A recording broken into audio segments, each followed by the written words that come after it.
السلام علیکم پیارے دوستو، کیا حال ہے؟ امید ہے کہ آپ سب ٹھیک ہوں گے۔ پیارے دوستو، آج کی اس ویڈیو میں آپ کو 3 سوالوں کے جواب دوں گا اور تینوں ہی بڑے خاص ہیں۔ کہ سب سے پہلی چیز کہ وظائف اور ذکر کے ذریعے جب آپ کوئی کام کرتے ہیں تو ناکامی کیوں ہوتی ہے؟ دوسرا سوال، کیا وظیفے سے روحانیت مل جاتی ہے؟ ذکر سے روحانیت مل جاتی ہے؟ اور تیسرا سوال، ایسی کیا چیزیں ہیں، ایسے کیا پیرامیٹر ہیں کہ جن کو کر کے ہم اپنے مطلوبہ مقصد میں کامیاب ہو سکتے ہیں یا ہمارا وظیفہ جو ہے وہ کامیاب ہو سکتا ہے؟ دوستو، بڑی سادہ سی بات میں آپ سے کرنے لگا ہوں، لیکن سب سے پہلے میں یہ بتا دوں کہ مراقبہ، وظیفہ، تھیراپی، ہپنوٹزم وغیرہ اور روحانی مشاہدہ وغیرہ، ان کے مختلف کورسز ہم نے سٹارٹ کیے ہیں جو آن لائن کروائے جاتے ہیں، اور آن لائن استخارہ بھی کیا جاتا ہے، اور اس کے علاوہ مختلف معاملات میں گائیڈ لائن بھی دی جاتی ہے، اور اس میں اعظم والا وظیفہ بھی نکال کے دیا جاتا ہے۔ تو جو دوست رابطہ کریں گے ان کو یہ سب چیزیں آن لائن کروائی جائیں گی۔ اچھا دوستو، بات یہ ہے کہ ایک شخص جو ہے وہ مجھے کہتا ہے جی سر ہمیں فلاں مقصد کے لیے وظیفہ چاہیے۔ وظیفہ دوستو ایک انرجی ہے، انہیں کسی جگہ سے وظیفہ مل گیا، یا دینے والے نے دے دیا یا میں نے دے دیا، لیکن میرا جو طریقہ کار ہے دوستو، میں ذائچے کے مطابق، اس بندے کی پرسنالٹی کے مطابق، اس کے کام کے مطابق اور حالات کے مطابق اور اس میں اعظم کے مطابق میں نکال کر انہیں دیتا ہوں۔ اچھا، اب بعض اوقات ایسے ہوتا ہے کہ لوگ صرف وظیفہ لیتے ہیں، لوگ باقی جو اس کے پیرامیٹر ہیں ان کی پریکٹس نہیں ہوتی، تو اس وجہ سے انہیں ناکامی ہو جاتی ہے۔ جیسے میں آپ کو مثال دوں کہ آپ کے پاس چائے بنانے کے لیے کن چیزوں کی ضرورت ہوتی ہے؟ دودھ کی، چینی کی، پتی کی، برتن کی، یہ سب چیزیں موجود ہیں، لیکن اگر آپ ایک خاص درجہ پر یا خاص ٹمپریچر پہ جب ہیٹ ہی نہیں دیں گے تو کیا چائے بن جائے گی؟ کبھی بھی نہیں بنے گی۔ اسی طرح سے دوستو، وظیفے کے ساتھ ساتھ وظیفہ ایسی ہے جیسے چائے کے ایلیمنٹ ہیں، لیکن اب طریقہ کار کدھر ہے؟ تو وظیفہ کرنے کے لیے دوستو 4 چیزوں کی ضرورت ہوتی ہے جو میں ابھی آپ کو بتانے لگا ہوں۔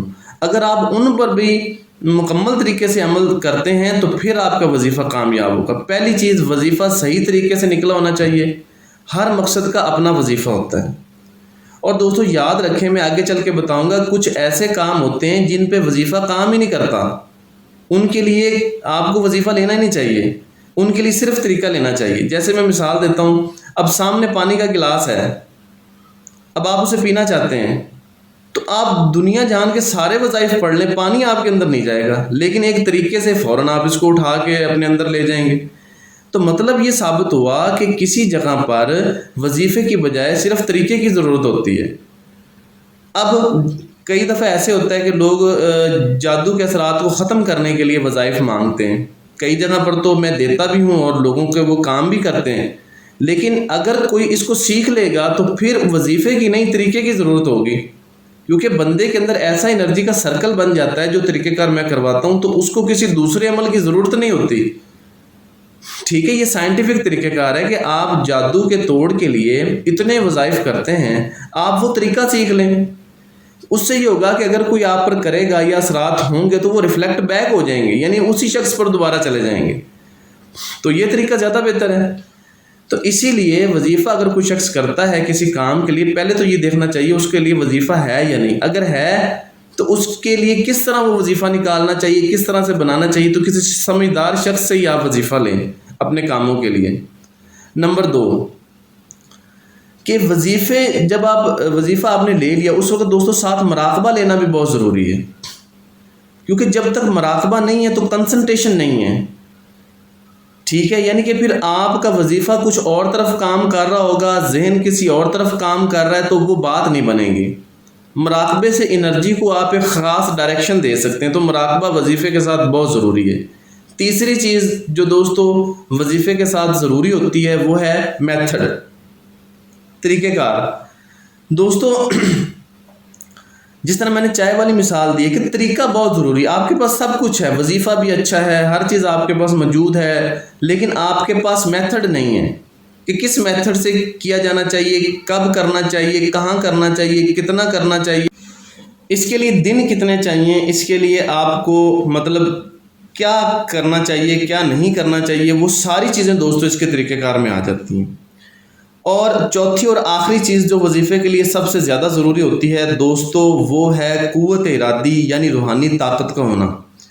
اب اکثر لوگ وظائف تو کرتے ہیں یا حتیٰ کہ دوسروں سے کروا رہے ہوتے ہیں، یار ذہانت آپ چیک کریں کہ استخارہ ہے وہ دوسروں سے نکلوا رہے ہیں۔ بھائی دوسرے کو آپ کے کام کی کیا پڑی؟ جتنی توجہ اور محنت آپ کر سکتے ہیں، جتنے ایموشن جتنے جذبات آپ کے اندر ہیں آپ کے کام کے لیے، دوسروں میں تو نہیں آ سکتے۔ تو آپ جو وظیفہ کرنے لگے ہیں اس کے سارے پیرامیٹر پورے کر رہے ہیں، تو کیا وہ روحانی طاقت، وہ پریکٹس، وہ قوت ارادی آپ میں موجود ہے؟ آپ اس کی گائیڈ لائن، اس کی کاؤنسلنگ، اس کی مضبوطی کے لیے آپ کے پاس کیا چیز ہے؟ کچھ بھی نہیں ہے۔ تو جب تک ول پاور مضبوط نہیں، جب تک روحانی پاور نہیں آپ کے پاس، تو وظائف اکثر کام نہیں کرتے، ٹھیک ہے؟ تو ان چیزوں کے لیے اب دیکھیں، اب ایک بچے کی جاب نہیں ہو رہی ہے، ایک بچے کا کوئی کام نہیں ہو رہا، وہ اپنی ماں سے کہتا ہے، ماں ساری انرجی لگا دیتی ہے، ماں سب سے زیادہ قوت ارادی اور اپنی روحانی طاقت جتنی بھی ہوتی ہے وہ دن رات لگا دیتی ہے۔ یا تو آپ کے پاس اتنا ٹائم ہو کہ ماں جتنی پاور ہو، ماں جتنے جذبات ہوں، ماں جتنا جو ہے نا وہ آپ کی محبت ہو، تو پھر تو آپ کا کام ہو جائے گا، ٹھیک ہے؟ تو اب میں بتا رہا تھا کہ دوستو یہ جب چار چیزیں کریں گے تو آپ کا وظیفہ کام کرے گا۔ دوستو دوسرا سوال یہ ہے کہ کیا وظیفے اور ذکر سے روحانیت مل جاتی ہے، روحانیت حاصل ہو جاتی ہے؟ تو دوستو اس کا جواب بڑا سادہ سا ہے کہ وظائف اور ذکر کا رستہ الگ ہے، روحانیت میں روحانی مشاہدات کا رستہ الگ ہے۔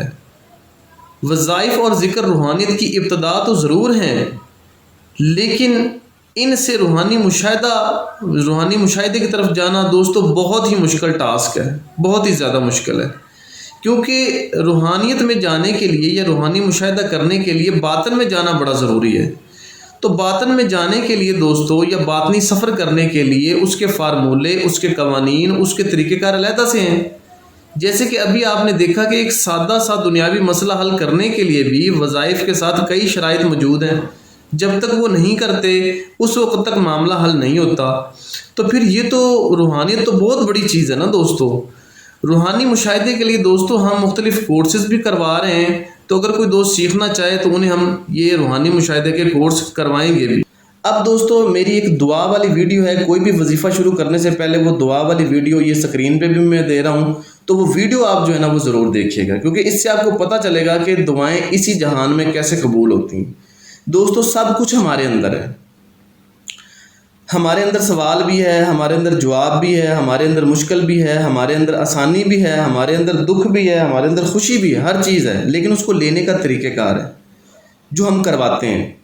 اور جب آپ ان کو اس طریقے سے کرتے ہیں دوستو تو پھر جو ہے نا یہ معاملات آسان ہوتے ہیں۔ اب کئی دوست میرے پاس آتے ہیں، جی سر ہمارا جی یہ مشکل ہے تو اس کو ہم کیسے حل کریں، یا یہ نفسیاتی مسئلہ ہے، تو کئی دفعہ میں صرف ٹیکنیک بتاتا ہوں، کئی دفعہ صرف تھیراپی بتاتا ہوں، تو ان کا معاملہ حل ہو جاتا ہے۔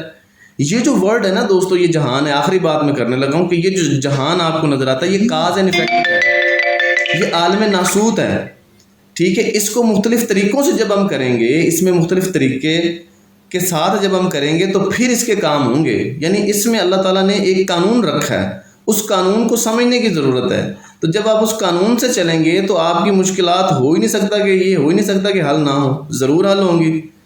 اور آپ اتنا شکر کریں گے اللہ تعالیٰ کا کہ بہت، یعنی آپ کہیں گے کمال ہوگی، ہمیں جو ہے نا یہ فارمولہ اور یہ چیزیں پتہ چل گئیں۔ اسی لیے میں تمام دوستوں سے کہتا ہوں بھائی یہ روحانیت صرف وظائف کا نام نہیں ہے بلکہ سیکھنے اور سمجھنے کا نام ہے۔ آپ اس کو سیکھیں، سمجھیں اور پھر پریکٹیکل کریں۔ یقین کریں آپ کو کسی کے پاس جانے کی ضرورت نہیں ہوگی۔ کوئی مزید سوال پوچھنے ہو تو آپ رابطہ کر سکتے ہیں دوستو۔ بہت شکریہ۔